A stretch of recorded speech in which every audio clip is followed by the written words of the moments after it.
Welcome to Bare Knuckle Binder. Today I'm going to be cleaning up some old gas tanks. Are you going to help? Are you going to help? Oh, thank you.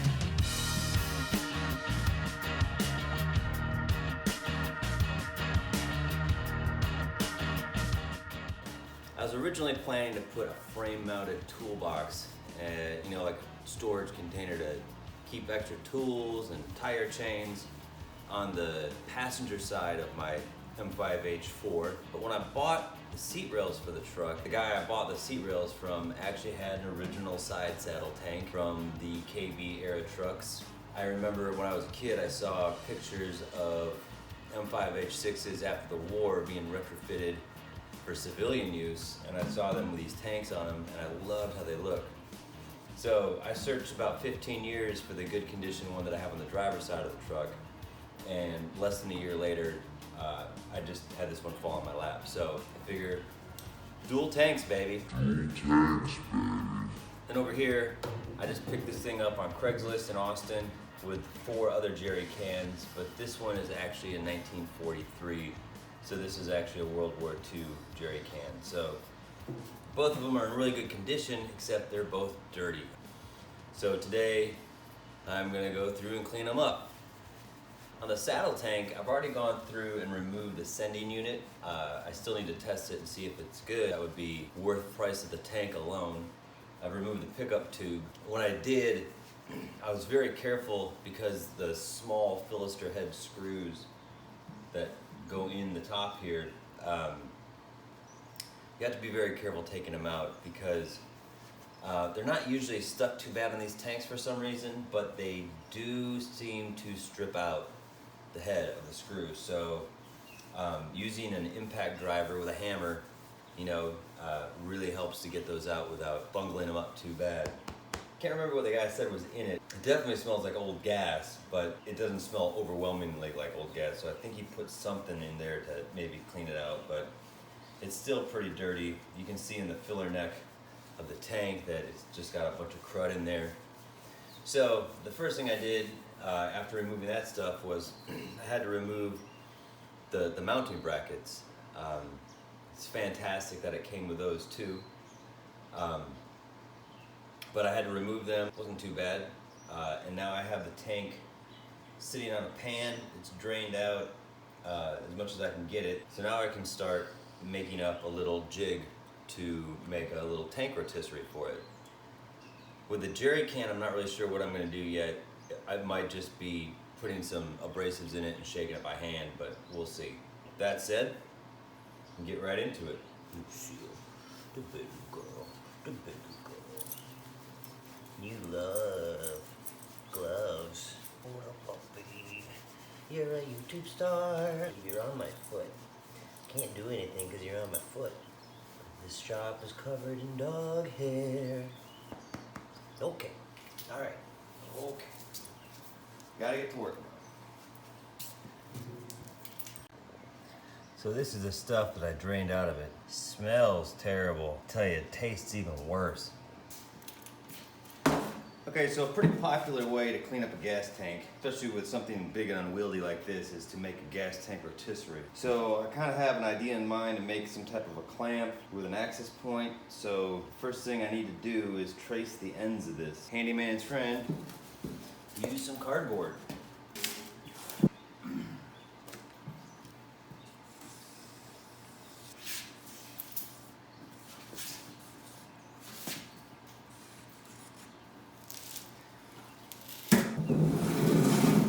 I've got my tracing here. My idea is I'm going to cut this out and use it as a pattern to make a plywood insert that fits inside this lip here as a way to clamp it. Right here, I'm gonna have to fix this little guy, huh? The thing is, I can't just make a plywood cutout of this because it wouldn't fit inside there. This is an outside tracing of this thing. So what I'm gonna do is on here, I'll come in about 1/2 inch from this, and then I'll cut it on that, and then I'll trace that on the plywood, and I think that should probably fit perfectly into there.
All right, before I start spinning this around, I need to seal this up. I don't want to put the sending unit and the pickup tube in there and just destroy those with the abrasives or the acid that I'm about to put in this thing. So I need to make a gasket and I guess a little metal plate to go over there. So that's next.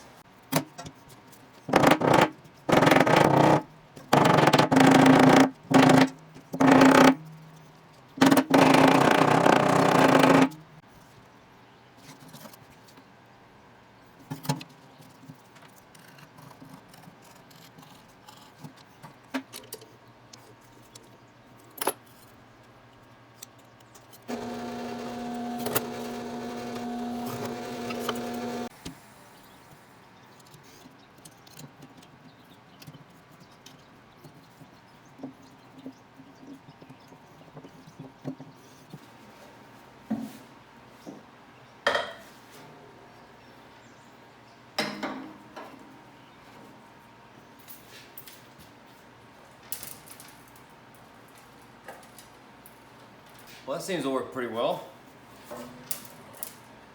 For my cradles, I just used some old, some new spring perches that I just haven't put on the truck yet.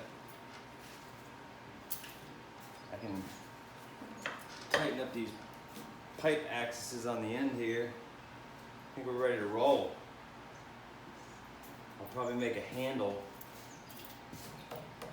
for this.